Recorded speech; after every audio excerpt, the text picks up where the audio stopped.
Hello बच्चों, मैं हूं आपकी हिंदी टीचर अंजू मैडम और मेरे क्लास में आप सभी बच्चों का हार्दिक स्वागत है।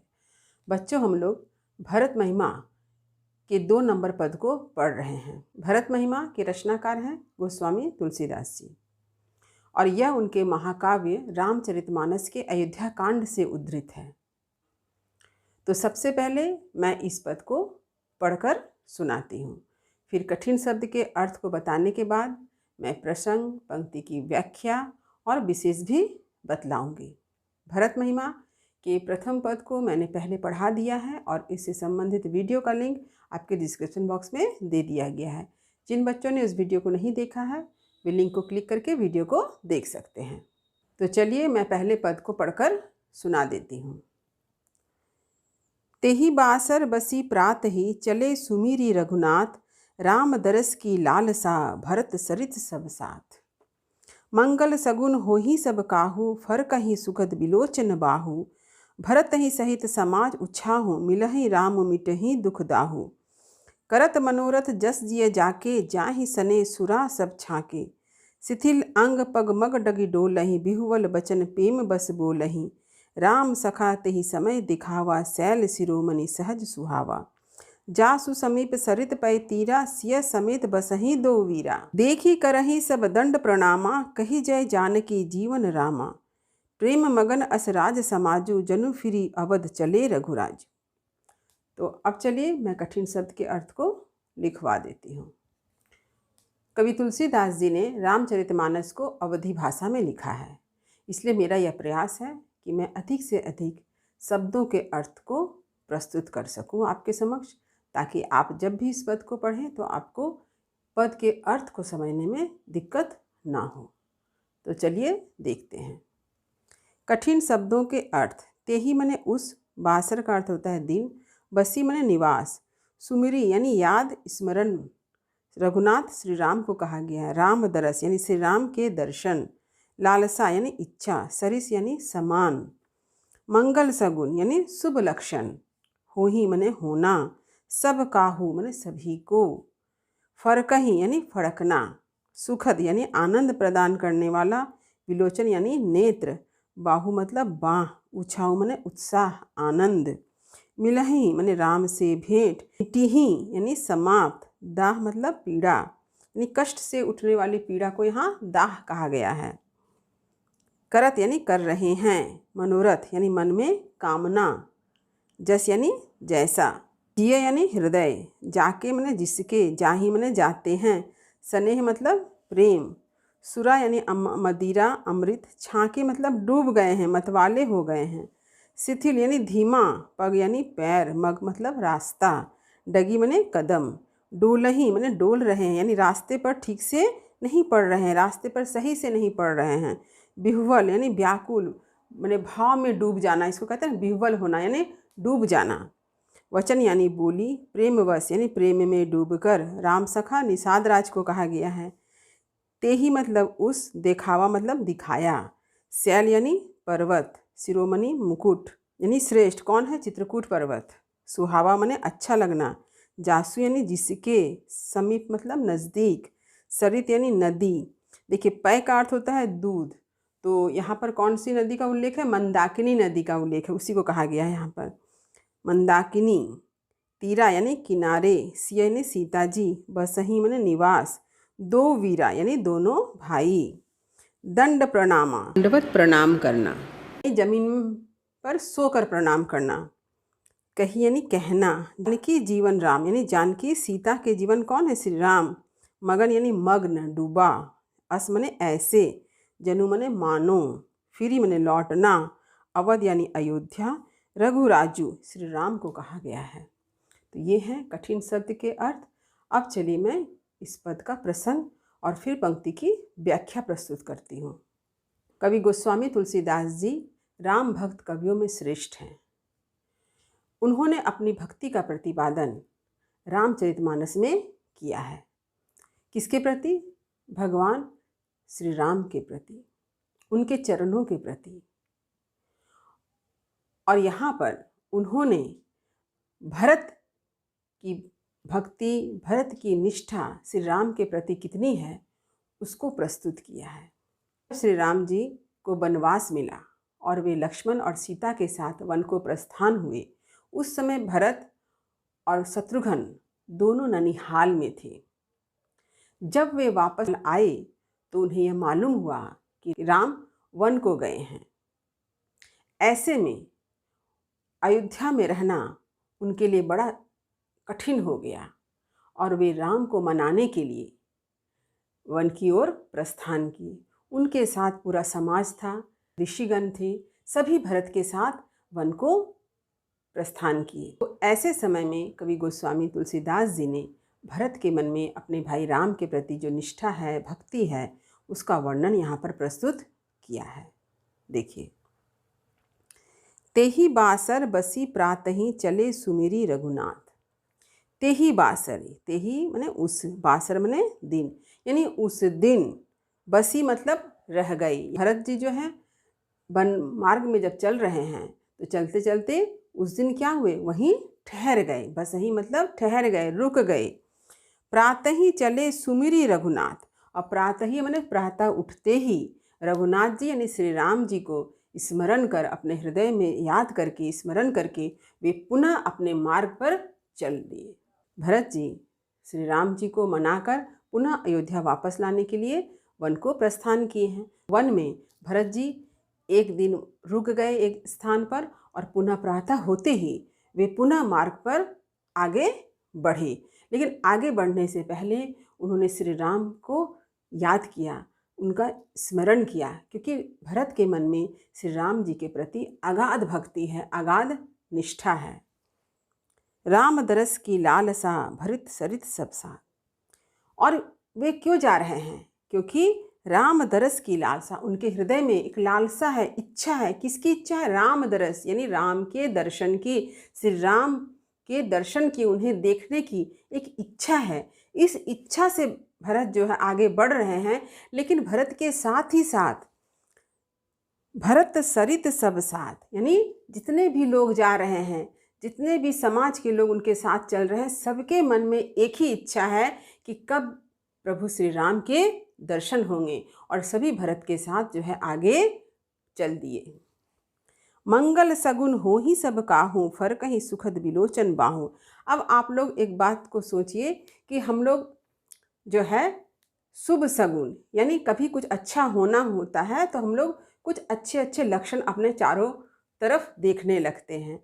जैसे कि मान लीजिए गाय जो है, गाय का दिख जाना, ठीक इसी तरह से जो है हम लोग जो रास्ते से निकलते हैं तो कुछ अच्छी वस्तुओं का दिख जाना, ये सारे क्या है, शुभ सगुन माने जाते हैं। तो आँख का फड़कना, तो ये सारी चीज़ें जो है शुभ सगुन जो है वो दिखाई देने लगे हैं। यानी मंगल सगुन हो ही सब काहू, यानी सब तरफ, सब कोई को क्या दिखाई दे रहा है? हर तरफ मंगल सगुन दिखाई दे रहे हैं, मंगल लक्षण दिखाई दे रहे हैं, शुभ लक्षण दिखाई दे रहे हैं।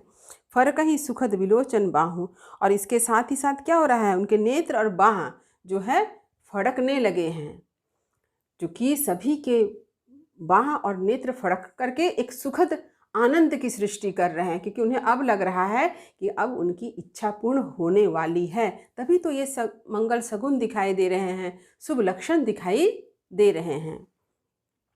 भरत ही सहित समाज उछाहूँ, मिलहि राम मिटिहि दुख दाहूँ। अब कह रहे हैं कि भरत ही सहित यानी भरत के साथ समाज, यानी पूरा समाज जो चल रहा था उछाऊ यानी आनंद से भरा हुआ, उत्साह से भरा हुआ है। भरत के साथ जितने भी लोग जा रहे हैं सभी के हृदय में राम के दर्शन का एक आनंद छिपा हुआ है, आनंद में डूबा हुआ है, आनंद से लबालब हो गया है। क्यों हो गया है? सभी के मन में एक लालसा है, एक इच्छा है। किसके दर्शन की? प्रभु श्री राम के दर्शन की। मिलहि राम मिटहि दुख दाहू, और उन्हें क्या लग रहा है कि मिलहि मतलब राम से मिलकर, मिलहि राम यानी राम से मिलकर, राम से भेंट होकर, मिटहि यानी समाप्त हो जाएगा, सब दाहू यानी सभी प्रकार के दुख कष्ट सब समाप्त हो जाएंगे, हर प्रकार के कष्ट का अंत हो जाएगा, क्योंकि राम क्या है? परम आनंद है। श्री राम जी जो है परम आनंद है, इसलिए राम के दर्शन होकर, राम से मिलकर सभी के सारे कष्ट दुख ताप जो हैं नष्ट हो जाएंगे। दाह मतलब, दाहू मतलब जलना, जलन क्या है? दुख की जलन, दुख की तपन जो है सब समाप्त हो जाएगी। यानी राम क्या है? आनंद के धाम हैं, आनंदमय हैं। करत मनोरथ जस जिए जाके, जाहि सने सुरा सब छाके। अब देखिए, करत मनोरथ यानी सभी कोई मनोरथ यानी मनोकामना कर रहे हैं। यानी जब हम लोग कभी किसी चीज़ को पाना चाहते हैं तो हम लोग क्या करते हैं? अपने हृदय में उसकी इच्छा व्यक्त करते हैं, ईश्वर से मनाते हैं। हम लोग ईश्वर से प्रार्थना करते हैं कि हे ईश्वर, मेरी इच्छा पूरी हो जाए। तो ऐसे ही सभी लोग क्या कर रहे हैं? करत मनोरथ, सभी कोई अपने मन में इच्छा कर रहा है, ईश्वर से प्रार्थना कर रहा है। क्या? जस जिए जाके, जिसके हृदय में जैसे हो रहा है, हर व्यक्ति अपने हृदय में एक मनोकामना कर रहा है, ईश्वर से प्रार्थना कर रहा है। क्या? जाहि सने सुरा सब छाके। और ऐसा लग रहा है कि मानो सभी ने, स्नेह माने प्रेम, प्रेम का सुरा, यानी सुरा कहा जाता है शराब को। यानी यहाँ पर जो सुरा का अर्थ है, ये है अमृत, यानी एक नशे के भांति है। प्रेम का जो शराब है, प्रेम की जो मदिरा है, उसको सबने क्या किया? सब छाके, सब उसमें छक कर डूब गया है। यानी सबने उस प्रेम रस में, यानी प्रेम रस का पान करके सब उसमें डूब गए हैं। कहते हैं छक कर खाना, यानी भरपेट खाना। तो यहाँ पर भी छाके का अर्थ ही है, एकदम प्रेम में सराबोर हो जाना। प्रेम क्या है? प्रेम मदिरा के समान है। जैसे हम लोग देखते हैं ना, शराब पीकर क्या होता है? मनुष्य नशा में झूमने लगता है। तो यहाँ पर भी प्रेम जो है एक मदिरा के समान है, जिस प्रेम में डूबकर सब लोग क्या है? मानो नशे में डूब गए हों। तो किस नशे में? प्रेम के नशे में डूब गए हों। शिथिल अंग पग मग डगी डोलही, बिहुवल वचन प्रेम बस बोलही। कवि कहते हैं शिथिल अंग, सबके अंग कैसे हो गए हैं? शिथिल पड़ गए हैं, मंद पड़ गए। सब लोग धीरे धीरे चल रहे हैं। क्यों चल रहे हैं? इसका दो कारण हो सकता है। एक तो चलते चलते उनका शरीर थक गया है, और दूसरा क्या है कि सभी कोई प्रेम के नशे में डूबे होने के कारण सबके अंग शिथिल पड़ गए हैं। पग मग डगी डोलही, यानी मग यानी रास्ता, रास्ता में जब वो पैर रखते हैं तो क्या होता है? डगी यानी कदम, डोलही यानी उनका कदम डोल जाता है।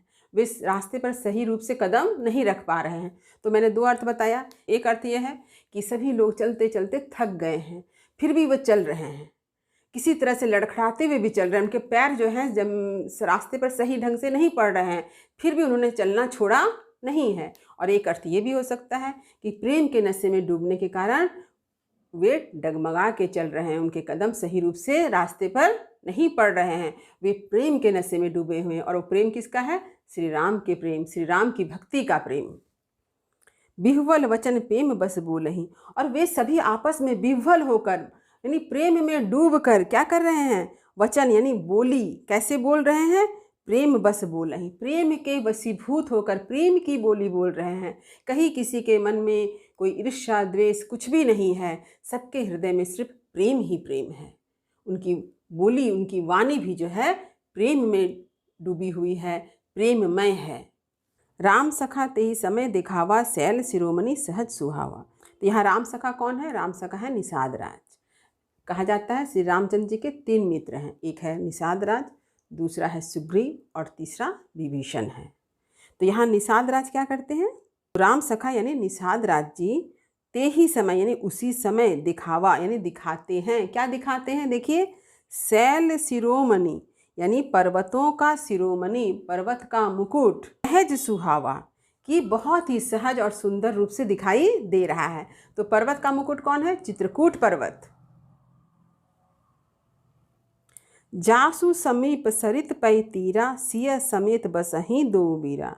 और निषाद राज जी क्या कहते हैं कि जासु समीप यानी जिसके समीप, सरित यानी नदी, पै मतलब दूध को कहा जाता है पै। यहाँ पर दूध से भरी हुई नदी क्या है? मंदाकिनी नदी है। पै माने अमृत भी होता है। तो पै का अर्थ है अमृत और पै का अर्थ होता है दूध। तो ये अमृतमयी नदी कौन है? मंदाकिनी नदी। वो क्या? तीरा यानी किनारे, यानी उस चित्रकूट पर्वत के समीप एक नदी बहती है। वो नदी कौन सी नदी है? मंदाकिनी नदी है, जिसके तीरा यानी जिसके किनारे, सिया समेत यानी सीता के साथ, बसही माने रहते हैं, दो वीरा यानी दोनों भाई। दो भाई कौन है? राम और लक्ष्मण। यानी श्री रामचंद्र जी और लक्ष्मण जी सीता के साथ चित्रकूट पर्वत के समीप बहने वाली नदी जो है मंदाकिनी नदी है, उसके किनारे बसे हुए हैं, यानी रह रहे हैं। देखी करही सब दंड प्रणामा, कही जय जानकी जीवन रामा। अब ये देखते ही, चित्रकूट पर्वत के दर्शन होते ही जितने सारे लोग थे, सब लोग क्या हुए, जमीन पे सो गए। जमीन पर सो करके क्या किया, दंडवत प्रणाम किया। आप लोगों ने भी देखा होगा दंडवत प्रणाम क्या होता है। जैसे कि एक लाठी है, उस लाठी को आप गिरा दीजिए तो वो ज़मीन पे गिर जाएगा। तो आप अपने आप को एक लाठी समझिए और आपने इस ज़मीन पर अपने आप को गिरा दिया और प्रणाम किया, तो इसे कहते हैं दंडवत प्रणाम। जैसे आप लोगों ने देखा होगा कि छठ पूजा या किसी अन्य पूजा त्यौहार में जब लोग रास्ते में चलते हैं तो सब क्या करते हैं, घाट तक पहुंचने के पहले ज़मीन पर सो जाते हैं और ज़मीन में सो करके एक लकड़ी से ऐसे निशान बनाते हैं ना, तो बहुतों की मनोकामना होती है इस तरह की। तो ये जो ज़मीन पर सो के प्रणाम करना, ये दंडवत प्रणाम कहलाता है। तो वही कहते हैं कि देखी करही सब दंड प्रणामा, कही जय जानकी। और सभी क्या कहते हैं, जय जयकार करते हैं। किसकी जय जयकार करते हैं, जानकी जीवन रामा। जानकी यानी सीता के जीवन कौन है, रामचंद्र जी हैं, उनकी जय जयकार करते हैं। सभी लोग उसी समय दंडवत प्रणाम करने लगते हैं और जय जयकार भी करने लगते हैं। किनका, श्री रामचंद्र जी का। प्रेम मगन अस राजू समाजू, जनु फिरी अवध चले रघुराजू। और इस प्रकार जितना समाज था, यानी जितने अयोध्या से लोग गए थे, वो पूरा राज समाज यानी जितने सारे लोग गए थे, सभी लोग क्या हैं, प्रेम मगन यानी प्रेम में डूब गए हैं, प्रेम में भाव विभोर हो गए हैं। क्यों विभोर हो गए हैं, कि उन्हें क्या लगता है, देखिए, जनु फिरी अवध चले रघुराजू। जनु यानी मानो, फिरी मने पुनः, अवध मने अयोध्या, चले मने चल रहे हैं, कौन, रघुराजू यानी श्री रामचंद्र जी। सबको ऐसा लगने लगा कि मानो रामचंद्र जी पुनः अयोध्या वापस लौट आएंगे। इस विश्वास के साथ, इस विश्वास से भर कर सभी लोग जो है आनंद में डूब गए, भाव विभोर हो गए। यह है इस पद का अर्थ। अब चलिए मैं इस पद का विशेष लिखवा देती हूँ। देखिए विशेष, पहला, प्रस्तुत पद में कवि तुलसीदास ने भरत के महात्म्य का, भाई के प्रति अगाध प्रेम भक्ति का चित्रण किया है।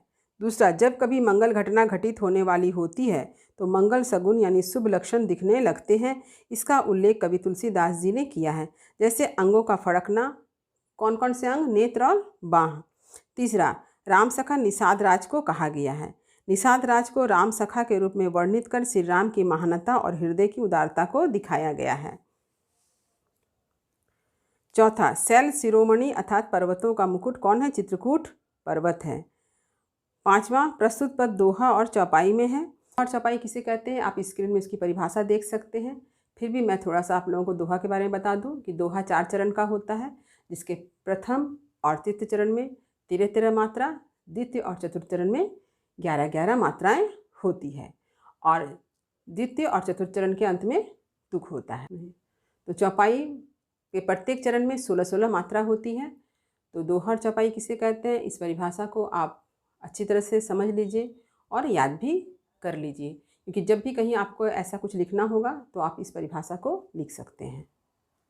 छठा, देखिए, प्रस्तुत पद में निम्न अलंकार का प्रयोग है। पहला, अनुप्रास अलंकार, जस जिए जाके में ज वर्ण की आवृत्ति, शैल शिरोमणि सहज सुहाव में स वर्ण की आवृत्ति है, इसलिए यहाँ पर अनुप्रास अलंकार है। दूसरा, उत्प्रेक्षा अलंकार, जनु फिरी अवध चले रघुराजू, यहाँ उत्प्रेक्षा अलंकार है। सातवां, काव्य भाषा परिनिष्ठित हिंदी है। 8 नंबर, प्रस्तुत पद में शांत रस है। 9 नंबर, भरत की राम भक्ति, वास्तव में कवि तुलसीदास जी की श्री राम के चरणों के प्रति समर्पित भक्ति है। तो उम्मीद करती हूँ कि इस पद का अर्थ आपको अच्छी तरह से समझ में आ गया होगा।